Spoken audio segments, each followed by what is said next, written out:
안녕하세요. 강 목사입니다. 오늘도 말씀과 함께 여행을 떠나보도록 하겠습니다. 말씀 안에서 복음을 발견하고 또 복음이 내 삶을 변화시키는 복된 성경 공부 시간이 되기를 바랍니다. 오늘은 신약 1권의 6번째 세션입니다. 제목은 시험을 이기신 예수님입니다. 하나님의 아들이 시험을 받으셨고 그 시험을 어떻게 이기셨는지를 우리가 함께 살펴보도록 하겠습니다. 이번 과의 신학적 주제인데요. 광야에서 아담과 이스라엘 백성은 시험에 넘어졌지만 예수님은 시험을 이기셨습니다. 아담 그리고 이스라엘 백성 모두 이 시험에서 넘어졌던 사건들이 성경에 등장합니다. 그러나 감사하고 또 놀랍게도 예수님은 이 모든 시험을 이겨내셨고 우리가 예수님 안에 있을 때 우리도 시험을 이기는 삶을 살아갈 수 있음을 배우게 됩니다. 우리가 예수님을 따르기로 결정하고 영적인 삶을 살아갈 때에는 분명한 헌신의 대가가 있다는 것을 기억할 필요가 있습니다. 그냥 편안한 삶, 안락한 삶이 아니기 때문이죠. 그래서 영적인 삶을 광야의 삶이라고 이야기합니다. 그만큼 그 가운데 많은 어려움들도 있고 또 시험과 유혹이 분명히 있다라는 것이지요. 예수님도 이 시험을 받으셨는데 우리는 어떠하겠습니까? 우리도 살아가면서 여러 가지 모양의 형태의 시험을 당하게 됩니다. 예수님이 당하셨던 세 가지 시험이 우리가 살아가면서 당하게 되는 그 시험을 보여주고 대표적으로 이렇게 보여주고 있다고 이야기할 수가 있습니다. 오늘 교재를 보시면 하나님께 이해라고 순종의 대답을 할 때 믿음의 여정이 시작됩니다. 하나님께 이해라고 대답하는 그 순간 이제 내가 하나님의 자녀로 살겠습니다. 예수님이 가신 그 길 따라 제자로서 살겠습니다.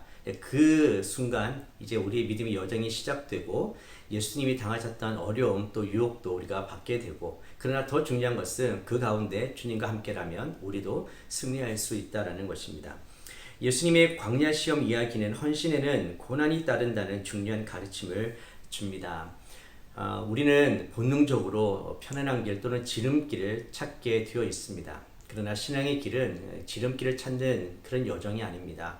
예수님이 가신 그 길을 따라가는 길이죠. 그래서 no cross, no crown. 십자가 없이 영광도 없다. 예수님들이 사실을 잘 알고 계셨고 그래서 끝까지 십자가의 길을 가셨습니다. 예수님을 따르는 우리에게도 동일한 마음과 또 믿음의 선포가 있어야 합니다. 고난까지도 기꺼이 감수하며 예수님을 따르는 참된 제자의 삶이 우리의 삶이 되기를 바랍니다. 교재 65페이지를 보시면 이 세션에서는 광야 시험을 신실하게 이기신 예수님을 보게 됩니다. 예수님은 하나님의 뜻을 떠나 자기 욕구를 만족시키라는 어떤 시험, 또 하나님을 시험하라는 그래서 그분의 약속을 불신하라는 이 모든 시험을 잘 이겨내셨습니다. 또 이 땅에서의 영광을 취하는 대신에 오직 십자가만을 바라보면서 시험에서 승리하셨다. 이번 과의 요약이기도 합니다. 그래서 우리도 그 예수님을 따라가면 어떤 유혹에도 이길 수 있다는 것입니다. 자, 오늘 이 시험 당하는 장면은 지난 과랑 연결해서 이해하는 것이 좋습니다. 예수님께서 세례를 받으시고 올라오실 때에 하늘이 열리고 성령이 임하셨습니다. 예수님의 삶은 성령님과 함께하는 삶, 성령님이 이끄시는 삶이었습니다. 비록 사복음서에 보면 예수님과 함께할 때 성령님이 구체적으로 언급은 되지 않지만 늘 성령님은 예수님과 함께하셨고 성령님과 동행하신 모습을 우리는 알 수 있습니다. 자, 세례를 받으시고 올라오실 때 성령님이 임재하셨죠. 놀랍게도 그 성령님이 예수님을 광야로 이끕니다. 그곳에서 예수님이 시험을 받게 되신다라는 이야기죠. 자, 오늘 첫 번째 소주제 제목은 첫 번째 시험, 하나님의 뜻 대신 자기 욕구를 만족시켜라. 마태복음 4장 1절에서 4절입니다. 오늘 세 가지 소주제가 나오는데 참 제목을 잘 뽑았습니다. 이 제목들만 이해해도 우리가 어떤 유혹을 받는가 그리고 그 유혹을 어떻게 예수님이 이기셨는지를 확실하게 우리가 알게 되고 또 예수님처럼 승리할 수 있게 됩니다. 자, 하나님께서 예수님에게 하셨던 말씀 기억나십니까? 너는 내 사랑하는 아들이다. 자, 예수님의 분명한 자기 정체성이죠. 하나님의 아들. 바로 이 부분이 중요한 이유는 이제 사탄이 예수님을 공격할 때에 계속 그것을 강조하고 있습니다. 네가 만약 하나님의 아들이거든. 그러면서 유혹과 시험을 주는 것이죠. 그래서 예수님이 과연 그 정체성으로서 어떻게 이 시험을 이겼는지를 보는 것도 재미있고요. 또 참 중요합니다. 우리 66페이지를 보시면 복음서 기자는 예수님이 요단강에서 세례 받으신 이야기와 광야에서 시험 받으신 이야기를 하나로 엮어냈습니다. 즉 세례는 광야로 가는 관문이었습니다. 라고 되어 있습니다. 자, 오늘 교재의 핵심 교리를 좀 먼저 보겠습니다. 40번째 핵심 교리인데요. 시험과 죄라는 제목입니다. 읽어보겠습니다. 시험이 곧 죄는 아닙니다. 시험이란 자연스럽고 선한 욕망이 하나님께 영광을 돌리기보다 자기를 기쁘게 하려는 쪽으로 뒤틀린 것과 관련됩니다. 예수님은 우리와 똑같이 연약한 인성을 따라 하나님보다 자기를 기쁘게 하도록 충동하는 환경에 놓이셨고 도전을 받으셨습니다. 이러한 의미에서 예수님도 시험을 받으셨습니다. 그러나 예수님은 결코 자신을 기쁘게 하려는 욕망에서 이러한 도전을 받아들이지 않으시므로 신실하게 시험을 물리치시고 하나님 아버지의 뜻을 따르셨습니다. 자신의 연약함을 안다면 우리를 죄로 이끄는 시험에 대한 경계를 늦추어서는 안 됩니다. 또한 하나님이 우리를 악에서 구해 주시기를 기도해야 합니다. 자, 시험이 곧 죄는 아닙니다. 사탄은 늘 시험하는 존재, 거짓말하는 존재, 참소하는 자입니다. 믿는 자도 이렇게 시험을 해서 넘어뜨리려고 하는 것이 사탄의 목적이지요. 오늘 본문을 먼저 좀 읽어보도록 하겠습니다. 1절부터 우리 4절까지 제가 먼저 읽겠습니다. 그때 예수께서 성령에게 이끌려 마귀에게 시험을 받으러 광야로 가사 40일을 밤낮으로 금식하신 후에 줄이신지라. 시험하는 자가 예수께 나와서 이르되 네가 만일 하나님의 아들이거든 명하여 이 돌들로 떡덩이가 되게 하라. 예수께서 대답하여 이르시되 기록되었으되 사람이 떡으로만 살 것이 아니요 하나님의 입으로부터 나오는 모든 말씀으로 살 것이라 하였느니라 하시니. 자, 예수님이 성령에 이끌려 마귀에게 시험을 받으신 장소는 광야입니다. 성경에는 광야가 중요한 의미로 등장합니다. 우리 교재를 보시면 광야는 하나님이 우리로 하여금 하나님의 자녀임을 알게 하려고 사용하시는 장소입니다. 또 구약에서 하나님은 자기 백성을 광야로 부르셔서 하나님을 알게 하시고 진정으로 예배하는 법을 배우게 하셨습니다. 광야는 이렇게 모래만 가득한 그런 사막이 아닙니다. 광야는 바위가 많은, 그래서 물이 없긴 하지만 이렇게 물만 있으면, 조금의 도움만 있으면 살아날 수 있는 곳이 광야이기도 합니다. 그래서 절실한 도움이 필요한 곳이기도 하고 그 도움의 손길을 통해서 구원을 얻을 수 있는 장소이기도 합니다. 광야라는 곳, 성경에서 이 광야 속에 넘어지고 결국 실패했던 무리들도 있고요. 오늘 예수님을 보면 광야에서 승리하는 모습을 보게 됩니다. 우리 광야 생활하면 가장 먼저 떠오르는 것이 이스라엘이 광야에서 40년 생활했던 것을 떠올리게 됩니다. 출 이집트한 이후에 신명기 8장 2절 3절을 보면 하나님께서 이렇게 말씀해 주셨어요. 제가 읽겠습니다. 네 하나님 여호와께서 이 40년 동안에 네게 광야길을 걷게 하신 것을 기억하라. 이는 너를 낮추시며 너를 시험하사 네 마음이 어떠한지 그 명령을 지키는지 지키지 않는지 알려 하심이라. 너를 낮추시며 너를 줄이게 하시며 또 너도 알지 못하며 내 조상들도 알지 못하던 만나를 네게 먹이신 것은 사람이 떡으로만 사는 것이 아니요 여호와의 입에서 나오는 모든 말씀으로 사는 줄을 내가 알게 하려 하심이니라. 자, 이 말씀을 보면 하나님께서 이스라엘을 광야로 이끄신 것은 그들을 시험하기 위해서였다고 합니다. 이것은 유혹이 아니고 그들에게 이런 시간을 통해서 하나님을 발견하고 그들이 누구인지를 깨닫고 하나님 없이는 살 수 없다는 것을 배우게 하셨던 것입니다. 출애굽기 5장 1절에도 보면 모세가 바로에게 가서 그 백성들을 광야로 왜 이끌어 나가야 하는지, 하나님께서 뭐라고 말씀하셨는지를 이렇게 이야기를 합니다. 이스라엘의 하나님 여호와께서 이렇게 말씀하시기를 내 백성을 보내라. 그러면 그들이 광야에서 내 앞에 절기를 지킬 것이니라. 자, 광야란 이렇게 우리가 하나님의 자녀라는 것을 깨닫게 하고 또 하나님만을 예배하는 곳, 이것이 바로 광야의 의미입니다. 자, 오늘 예수님은 40일 밤낮으로 금식하신 후에 줄이신지라. 40일 밤낮으로 금식하신 예수님의 모습이 있습니다. 혹시 40일 금식을 해보신 분이 계실까요? 쉽지 않습니다. 사실 저도 해보지는 못했습니다. 우리는 한 끼만 굶어도 굉장히 배가 고프지 않습니까? 40일, 40야. 예수님께서 금식하신 후에 예수님도 완전한 인간이라고 말씀드렸죠. 배가 무척 고프실 것입니다. 줄이신지라. 바로 그런 상황에서 시험하는 자가 예수께 나옵니다. 사탄입니다. 그러면서 첫 번째 유혹은 이것이죠. 네가 만일 하나님의 아들이거든 명하여 이 돌들로 떡덩이가 되게 하라. 가장 연약한 순간에 가장 필요해 보이는 것을 가지고 유혹하는 모습을 보여주고 있습니다. 돌들로 떡덩이가 되게 하라. 네, 사실 인간을 살아가면서 떡이 필요합니다. 먹을 것이 필요하죠.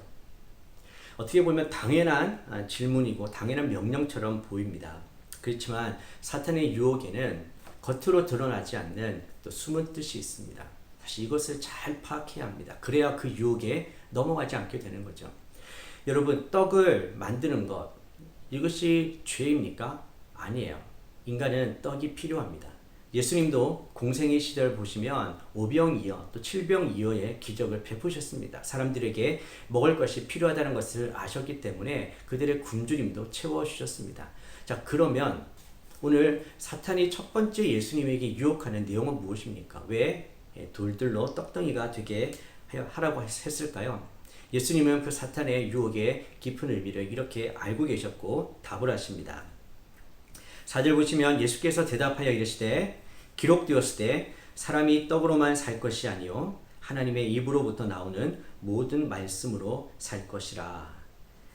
자, 신명기 8장 3절 말씀 우리가 아까 읽었었는데 그 말씀을 인용하신 겁니다. 자, 이것은 어떤 의미입니까? 떡은 육신의 생명으로서 굉장히 중요하고 필요한 음식입니다. 그러나 영의 생명인 말씀이 더 중요하다라는 것이죠.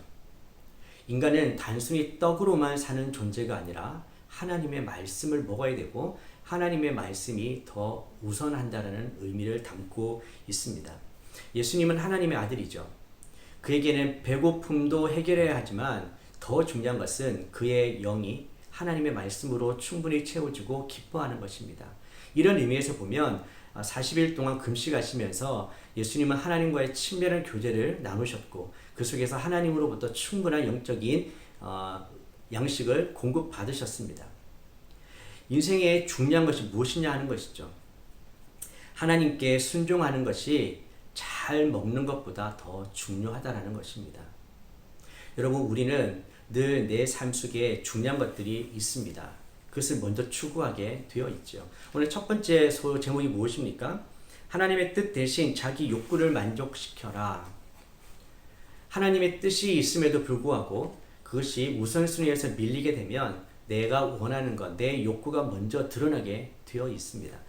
하나님을 따라가면서 예수님의 제대로 살아가면서도 이것이 중요하고 아주 심각한 문제입니다. 과연 하나님의 뜻이 우선인가? 아니면 내 욕구가 먼저인가? 여러분 한번 잘 생각해 보십시오. 우리는 하나님을 따라가면서 하나님의 말씀이 우선입니까? 아니면 내 욕구가 먼저입니까? 예수님을 따랐던 12 제자들도 사실은 예수님을 따라갔지만 그들에게는 예수님을 쫓은 목적들이 좀 달랐던 것들을 봅니다. 특별히 열성분자였고 그 민족의 해방을 원했던 제자들은 예수님을 통해서 그 꿈을 이루기를 원했던 것이죠. 하나님의 방법이 아니라 자신들의 방법으로. 이런 것들입니다. 내 욕구, 내가 원하는 것들을 먼저 만족시키고 그것이 우선순위가 될 때 이런 유혹에 우리는 쉽게 넘어가게 됩니다. 여러분, 광야는 하나님의 보살핌이 꼭 필요한 곳이고 그 보살핌만 있다면 살아날 수 있는 곳입니다. 우리의 영적 생활이 광야라고 했을 때 우리에게 가장 필요한 것은 무엇입니까? 하나님의 은혜요 보살핌입니다. 즉 말씀대로 살면 하나님이 우리를 책임져 주신다는 것. 이것을 우리가 과연 신뢰하고 하나님의 나라와 그 일을 먼저 구하는 삶을 살 것인가. 기억하십시오. 그렇게 살면 하나님은 분명히 약속하셨습니다. 너에게 필요한 것을 내가 채워줄 것이다. 여러분 이 말씀을 진정으로 믿으십니까? 예수님은 바로 인간이 단순히 떡으로만 사는 존재가 아니라 하나님의 말씀으로 살아가야 하는 존재라는 것을 분명하게 알고 계셨고 이 말씀 선포를 통해서 우리에게 그런 귀한 가르침을 주시는 것입니다. 자, 우리 교재를 다시 좀 살펴보도록 하겠습니다.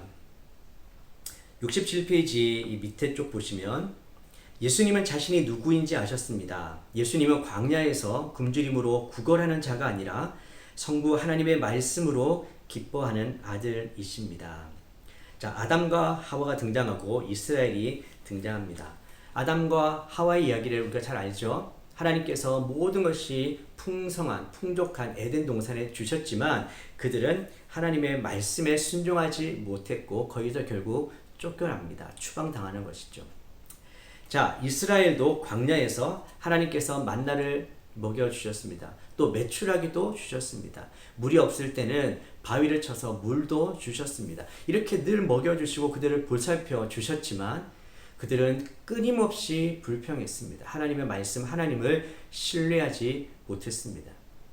그래서 그들은 광야 40년의 길을 걷게 되었던 것이죠. 바로 이것입니다. 우리도 하나님이 모든 것을 공급해 주심에도 불구하고 신실하지 못한 경향이 있음을 알아야 합니다. 평소 때는 이런 것들이 잘 드러나지 않지만 우리가 힘들어지거나 또 굶주리게 될 때, 우리의 필요가 너무 많아지게 될 때, 그때가 이런 유혹이 찾아오는 때입니다. 진짜 우리는 하나님의 공급하심을 신뢰하는가? 하나님이 우리 인생을 책임지신다는 것을 우리는 믿고 나아갈 수 있는가? 그래서 내 욕구보다 하나님의 말씀, 바로 거기에 나는 순종하는 삶을 살 수 있는가? 68페이지에 있는 질문이 예수님이 돌들로 떡덩이가 되게 하신 것이 왜 잘못된 일일까요? 아까 말씀드렸던 것처럼 그 자체는 별 문제는 아닙니다. 그렇지만 이 질문의 가장 깊은 그 유혹의 포인트는 무엇입니까? 하나님의 말씀, 하나님의 공급하심, 바로 거기에 대해서 먼저 우리가 진정으로 신뢰할 수 있는가 없는가에 대한 테스트였기 때문입니다. 템테이션이었기 때문입니다. 예수님은 그것을 아셨고 말씀으로 이겨내셨던 것이죠. 자, 예수님의 대답이 우리 입술에 믿음의 고백이 되기를 바랍니다. 사람은 떡으로만 사는 존재가 아니다. 하나님의 말씀으로 사는 존재다. 하나님의 말씀이 우리에게 더 중요하다. 우리는 말씀에 순종할 것이다. 그러면 하나님이 우리 인생을 책임져 주신다. 여러분, 이 하나님의 선하심과 하나님의 채워주심을 신뢰하면서 계속해서 믿음으로 나아갈 수 있게 되기를 바랍니다. 두 번째 시험입니다. 하나님을 시험하고 그분의 약속을 의심하라. 마태복음 4장 5절에서 7절 말씀입니다.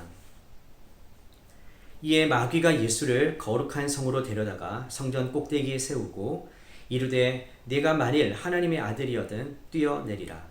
기록되었을 때 그가 너를 위하여 그의 사자들을 명하시리니 그들이 손으로 너를 받들어 발이 돌에 부딪히지 않게 하리로다 하였느니라. 예수께서 이르시되 또 기록되었을 때 주 너의 하나님을 시험하지 말라 하였느니라 하시니. 자, 첫 번째 시험에서 예수님이 이기셨습니다. 사탄도 전략을 바꾸는 것이죠. 장소를 이동합니다. 거룩한 성으로 데려가서 성전 꼭대기에 세웁니다. 예루살렘 성전, 헤롯 성전은 굉장한 규모와 굉장한 아름다움을 가지고 있었습니다. 그 당시 예수님의 제자들도 저 성전을 보면서 이 성전 한번 보십시오 라고 이야기할 만큼 햇볕을 받으며 황금새로 이렇게 너무나 빛나서 눈을 뜰 수가 없는 굉장한 아름다움과 큰 규모의 성전이었죠. 그 꼭대기에서 이렇게 이야기하는 것입니다. 사탄이 네가 만일 하나님의 아들이거든. 또 나왔죠. 네가 만일 하나님의 아들이거든. 하나님의 아들이면 뭐 마음대로 해도 된다라는 그런 것이 깔려있는 것 같지 않습니까? 하나님의 아들이니까 그런 것들을 할 수 있다라는 그런 유혹과 부추김이지요. 뛰어내리라. 자, 그러면서 이번에는 사탄도 하나님의 말씀을 인용하고 있습니다. 이 말씀은 시편 91편에 있는 말씀인데요. 11절 12절 말씀인데 그가 너를 위하여 그의 사자들을 명하시리니 그들이 손으로 너를 받들어 발이 돌에 부딪히지 않게 하리라. 자, 여기서 사탄이 유혹할 때에 말씀으로도 유혹할 수 있다는 것을 기억하셔야 합니다. 말씀을 왜곡하거나 전체 문맥과 상관없이 이야기할 때 참 위험한 것입니다. 여기 질문에도 이런 질문이 있는데요. 성경을 인용하는 것으로는 옳고 그름을 결정하기가 충분하지 않은 이유는 무엇인가요? 사탄도 자기의 목적을 이루기 위해서 성경에 있는 말씀을 왜곡시키고 인용할 수 있다는 것입니다. 우리가 아는 많은 이단들도 성경 말씀을 가지고 해석을 합니다. 그렇지만 잘못된 해석을 하는 것이죠. 그러니까 무조건 말씀만 인용한다고 그것이 옳다라는 것은 아니라는 것 기억하셔야 합니다. 또 그런 의미에서 우리도 조심을 해야 하죠. 말씀을 내가 원하는 대로 해석하고 있지는 않은가. 내 목적을 위해서 또 나를 정당화하기 위해서 합리화하기 위해서 말씀을 이용하고 있지는 않은가. 정말 위험하고 조심해야 될 부분입니다. 자, 시편 91편은 전능하신 하나님을 믿고 신뢰하는 자에 관한 이야기입니다. 즉 그는 두려워하지 않고 주님을 피난처로 삼는다. 하나님을 전적으로 신뢰하는 자가 부르는 노래가 시편 91편이었습니다. 그런데 그 부분 중에 한 두 구절만 딱 떼서 예수님을 시험하고 있는 것이죠. 뛰어내려 봐라. 천사가 네 발을 부딪히지 않게 해줄 것이다. 여러분 생각해 보십시오. 많은 사람들이 그 성전을 바라보고 있지 않겠습니까? 네, 그런 상황에서 뭔가 이렇게 스펙타클하게 기적적인 걸 일으키면 얼마나 인기가 올라가고 얼마나 지금 우리말로 하면 인싸가 될 수 있고 영향력이 커지겠습니까? 뭐 이런 것들이겠죠. 자, 그러나 예수님은 이 사탄이 오늘 말씀을 통해서 유혹할 때에 또 그 핵심이 무엇인지를 꿰뚫고 있습니다. 자, 그래서 이렇게 이야기하시는 거죠. 예수께서 이르시되 또 기록되었으되 주 너의 하나님을 시험하지 말라. 이것은 신명기 6장 16절의 말씀을 인용하신 것입니다. 사탄은 하나님을 이렇게 불신하도록 유도함으로써 말씀을 이렇게 왜곡시킵니다. 이렇게 의심을 가지게 했죠. 여러분, 아담과 하와에게 마귀가 어떻게 유혹했습니까? 하나님 말씀을 왜곡시켰죠. 하나님에 대한 의심을 가지도록 했습니다. 이렇게 자꾸 왜곡시키고 의심하는 마음을 주면 처음에는 아닐지 모르는데 그 씨앗이 조금 심겨지면 이 틈들이 생기기 시작합니다. 그러면 사탄은 얼른 한 발은 들이게 되는 것이죠. 또 훅 들어오게 되는 것입니다. 그러면서 점점 우리의 마음을 장악하게 되는 것이죠. 그래서 이 작은 틈을 주지 않는 것이 너무나 중요합니다. 이 말씀 앞에서 내 마음을 늘 돌아봐야 되는 것이 바로 이 부분입니다. 나는 지금 사탄에게 이런 의심의 작은 틈들을 주고 있지는 않은가. 예수님은 성전 꼭대기에서 뛰어내리라는 것이 하나님을 시험하는 것이라는 것을 아셨습니다. 하나님의 아들이지만 하나님을 시험할 수는 없는 것입니다. 마음대로 그 권위를 쓸 수는 없는 것이죠. 그래서 예수님은 이 사탄의 유혹 앞에 하나님을 시험하지 말라. 더 중요한 원리를 가르쳐 주시는 것입니다. 교재 보시면 예수님이 시험 받으신 이야기는 삶의 광야에서 겪는 고통을 이해하는 데 도움이 됩니다. 하나님의 말씀이야말로 확신의 근거가 됩니다. 말씀에 대한 믿음과 신뢰가 사탄의 계속되는 거짓말을 이겨낼 힘을 줍니다. 자, 예수님께서 사탄의 유혹에 계속해서 대항하는 방법은 하나님의 말씀으로 하는 것이었습니다. 즉 하나님의 말씀을 예수님은 전적으로 신뢰하셨고 그래서 그 말씀을 가지고 흔들리지 않고 사탄의 유혹에 계속해서 대항하셨고 승리하셨던 것을 볼 수 있습니다. 제 밑에 질문이 하나님이 약속을 지키시는지 확인하기 위해 하나님을 시험한 적이 있나요? 라고 질문을 하고 있습니다. 한번 잘 생각해 보십시오. 우리가 신앙생활하면서 혹시 하나님을 시험하는 적은 없었는지. 하나님은 시험을 해도 되는 분이 아닙니다. 우리는 그분이 약속을 신실하게 지키신다는 것을 믿고 그 확신 가운데 약속을 붙들고 그 약속의 말씀을 선포해야 되는 줄 믿습니다. 사탄은 하나님을 시험하고 그 약속을 의심하도록 예수님에게 유혹을 했습니다. 그렇지만 예수님은 말씀 가운데 하나님의 약속을 붙드셨고 하나님을 시험하지 말라는 정말 중요한 메시지를 사탄에게 주면서 두 번째 시험도 이기셨습니다. 자, 이제 마지막 세 번째 시험입니다. 네, 세 번째 시험, 십자가는 잊고 스스로 영광을 취하라. 마태복음 4장 8절에서 11절 말씀입니다. 읽어보겠습니다. 마귀가 또 그를 데리고 지극히 높은 산으로 가서 천하 만국과 그 영광을 보여 이르되 만일 내게 엎드려 경배하면 이 모든 것을 내게 주리라. 이에 예수께서 말씀하시되 사탄아 물러가라. 기록되었으되 주 너의 하나님께 경배하고 다만 그를 섬기라 하였느니라. 이에 마귀는 예수를 떠나고 천사들이 나와서 수종드니라. 자, 이제 세 번째 시험입니다. 우리나라에도 3세번이라고 하죠. 사탄이 좀 끈질깁니다. 한 번 졌고 두 번 졌는데 세 번째 또 시험을 합니다. 자, 이번에도 자리를 옮기죠. 지극히 높은 산으로 데리고 갑니다. 자, 천하 만국과 그 영광을 보여주는 것이죠.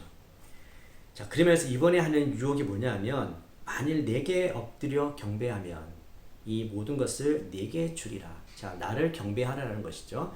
내가 이 모든 것을 줄 권력이 있고 너가 나에게 절하면 이 모든 것을 쉽게 얻을 수 있다라는 이 제안을 하고 있습니다. 자, 우리가 광야에 대해서 처음 이야기했을 때 기억나시죠? 광야는 내가 하나님의 아들이라는 그 정체성을 배우는 곳이고 또 그래서 하나님을 예배하는 하나님만 예배하는 법을 배우는 곳이 광야입니다. 그래서 하나님을 예배한다. 참 중요한 포인트이거든요. 근데 사탄이 오늘 세 번째 유혹하는 것은 바로 그 예배에 대한 부분입니다.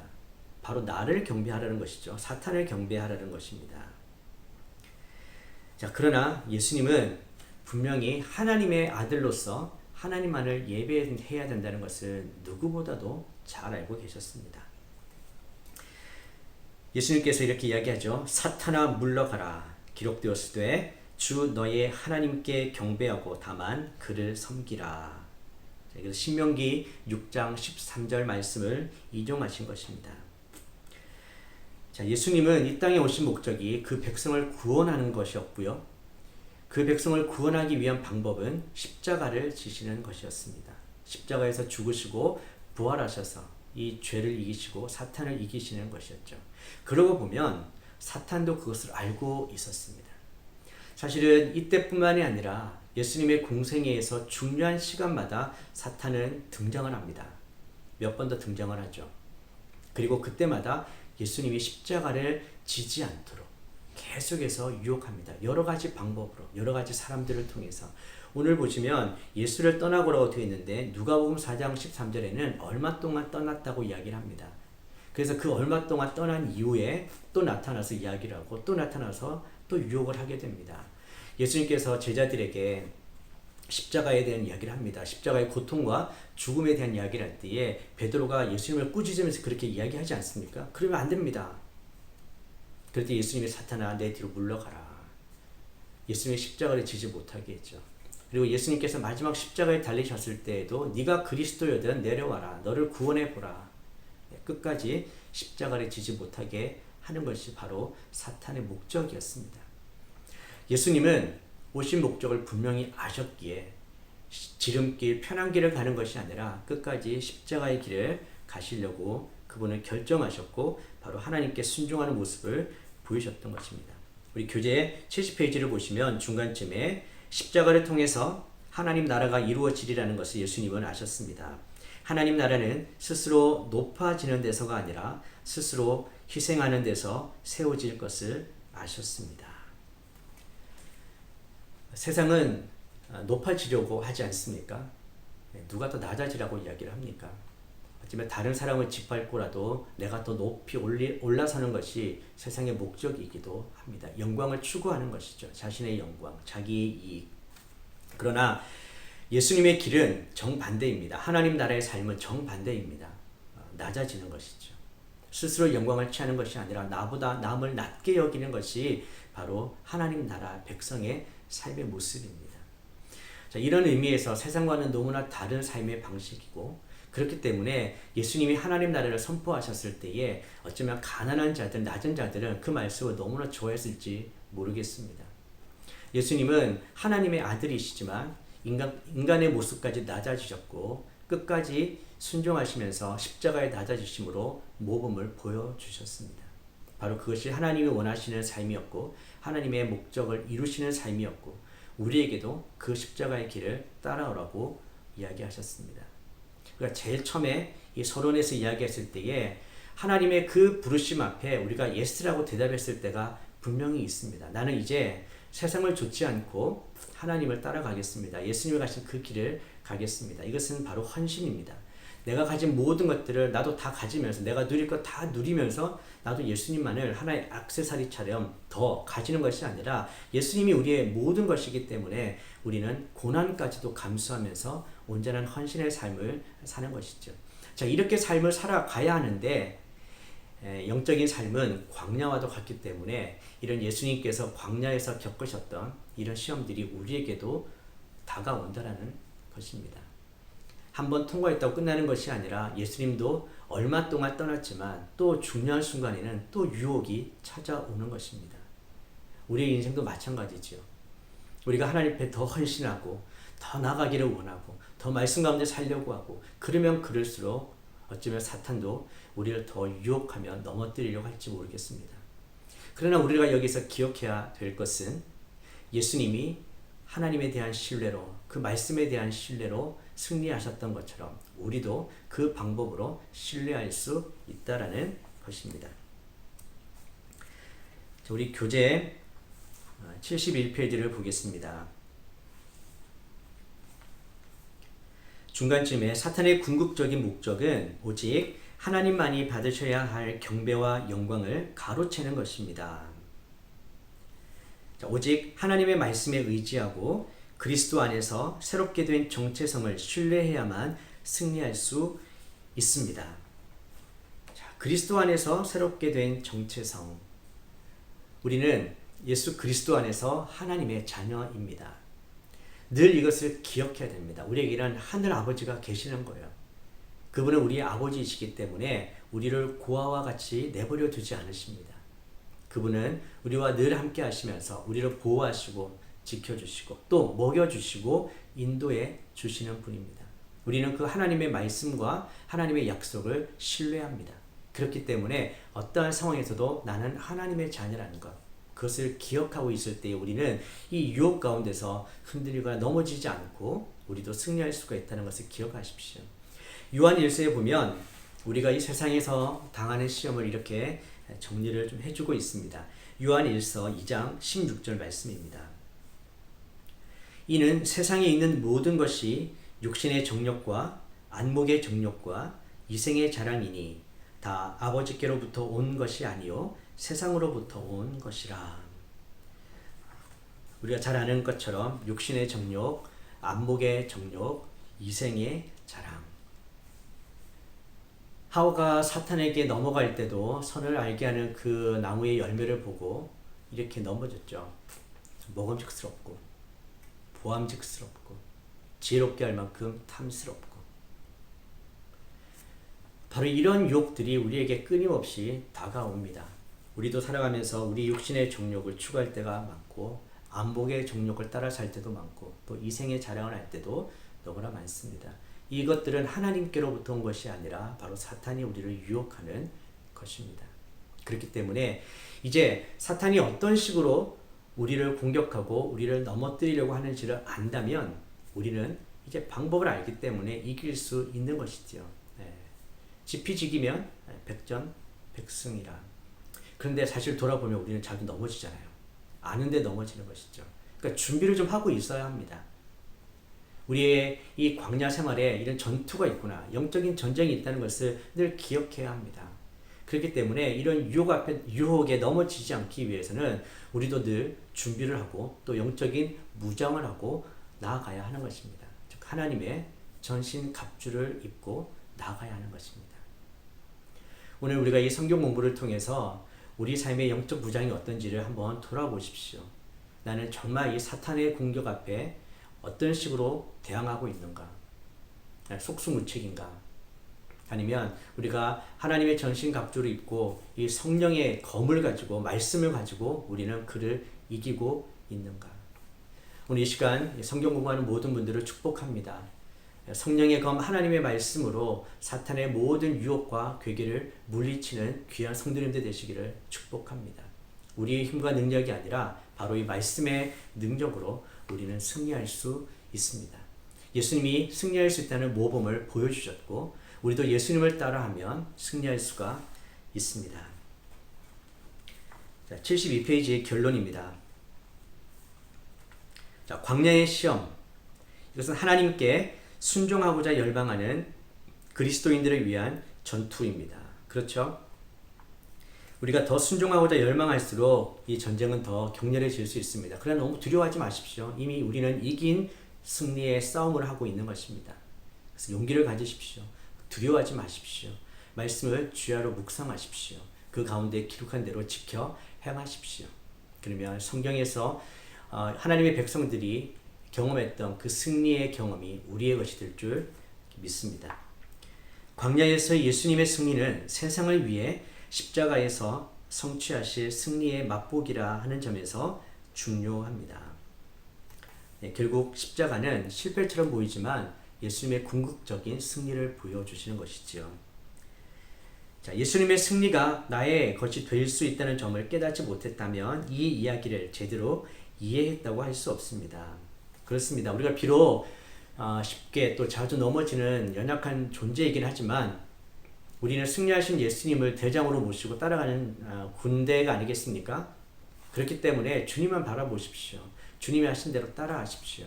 그러면 예수님의 승리가 우리의 승리가 될 수 있습니다. 그리스도와의 연결. 예수님은 아담의 죄가 낳은 결과를 되돌리기 위해 세상에 들어오셔서 아담이 넘어진 시험을 이기셨습니다. 예수님은 광야에서 하나님을 의심했던 하나님의 백성 이스라엘을 향한 목적을 이루시기 위해 자기 백성을 대신해 시험을 이기셨습니다.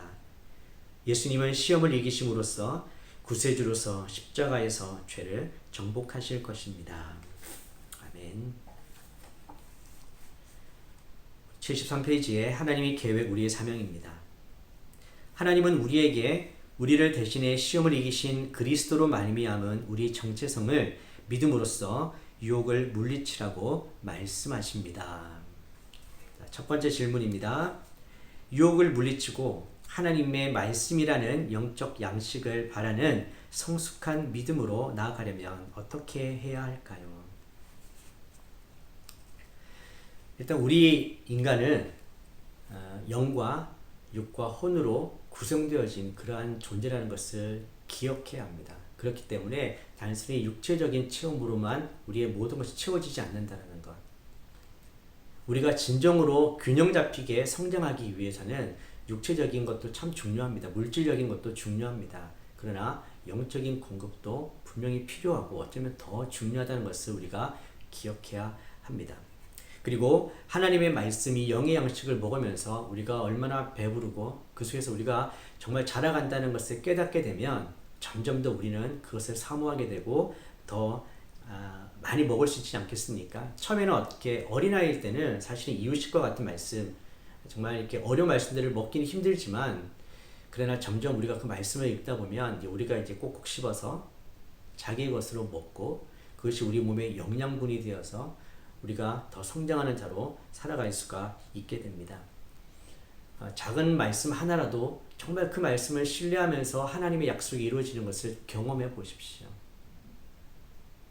이 구약과 신약의 옛날 이야기가 아니라 지금도 그 말씀이 내게 살아있어 하나님이 그 약속으로 우리 가운데 역사하신다는 것, 그 약속을 신실하게 지키신다는 것을 우리가 믿을 때에 우리는 점점 더 이 말씀을 사모하게 되고 말씀으로 성숙한 믿음으로 나아갈 수 있게 될 것입니다. 두 번째 질문입니다. 교회 공동체는 그리스도 안에 있는 정체성을 믿고 유혹에 맞서기 위해 서로 어떻게 격려할 수 있을까요? 자, 우리 모든 그리스도인들은 이런 영적 전쟁 가운데 있습니다. 그래서 때로는 그 전쟁 가운데, 유혹 가운데 넘어지는 우리 지체들이 분명히 있습니다. 그들이 어디서 힘을 얻고 어디서 다시 일어날 수 있겠습니까? 바로 교회와 공동체 아니겠습니까? 그들을 위해서 기도하고 격려해주고 축복할 때에 다시 말씀으로 그들을 세울 수 있고 그들이 다시는 또 넘어지지 않고 승리할 수 있는 자가 될 것입니다. 유혹은 때를 정해놓고 오지는 않습니다. 정말 도적같이 임하는 것이고 우리가 굉장히 연약할 때에 유혹이 옵니다. 그래서 믿음의 공동체가 참 중요합니다. 우리에게 틈을 주지 않도록 늘 중보하고 또 격려하고 그리고 서로가 서로를 바라보면서 계속해서 믿음으로 살아갈 수 있도록 도와주는 것, 이런 것이 바로 교회 공동체가 할 수 있는 것 아니겠습니까? 우리 모두는 그리스도 안에 있는 하나님의 자녀라는, 그래서 믿음의 가족이라는 이 정체성, 하나님께서 이 교회와 우리 모두를 지켜주신다라는, 또 채워주시고 먹여주신다는 것을 믿고 그렇게 함께 믿음의 여정을 간다면 그런 유혹들이 올 때에 우리가 이겨낼 수가 있습니다. 삼겹줄이 끊어지지 않는다 그러지 않습니까? 혼자서는 유혹에 쉽게 넘어지고 또 질 수 있지만 우리가 이렇게 뭉치면, 연합하면, 또 군대가 되면 함께 힘을 합쳐서 이 유혹 가운데 능히 이겨낼 줄 믿습니다. 세 번째 질문입니다. 하나님 나라와 영광을 위해 우리를 시험에 들게 하지 마옵시고 악에서 구해 주실 것을 하나님 아버지께 구하는 기도문을 작성해 보십시오. 예수님께서 우리에게 가르쳐 주신 기도문이죠. 우리를 시험에 들게 하지 마옵시고 다만 악에서 구하여 주시옵소서. 우리에겐 이 기도가 필요합니다.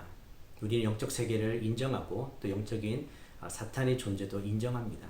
그래서 우리 힘으로는 싸울 수 없기에 우리가 말씀 가운데 하나님께 나아가야 하고 또한 하나님의 은혜를 구하고 하나님의 도우심을 구해야 합니다.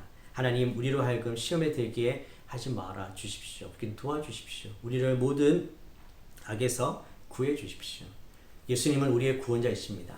우리를 구원해주기 위해 이 땅에 오셨습니다. 우리가 주님 앞에 기도할 때에 하나님은 우리의 기도를 들으시고 우리를 모든 유혹과 또 시험으로부터, 죄악으로부터 이길 수 있는 힘과 지혜와 능력을 주실 줄 믿습니다.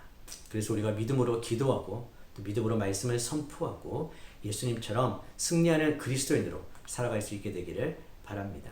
예수의 이름에 권세가 있습니다. 하나님의 말씀에 능력이 있습니다. 아멘. 함께 기도하겠습니다.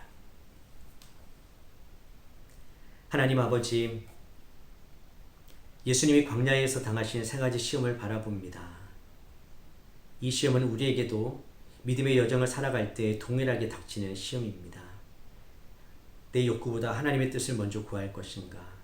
우리는 하나님을 신뢰하면서 하나님을 시험하지 않는 삶을 살 것인가? 우리는 하나님의 그 공급하심과 하나님의 은혜를 기억하면서 살아가는 자가 되기를 원합니다. 무엇보다 스스로 영광을 취하지 않고 하나님의 영광을 우리가 구하면서 고난도 십자가도 기꺼이 지며 예수님을 따르는 제자로 살게 하여 주시옵소서. 주님, 저희 연약함으로 하시오니 날마다 우리의 생각과 우리의 마음을 지켜주시옵소서.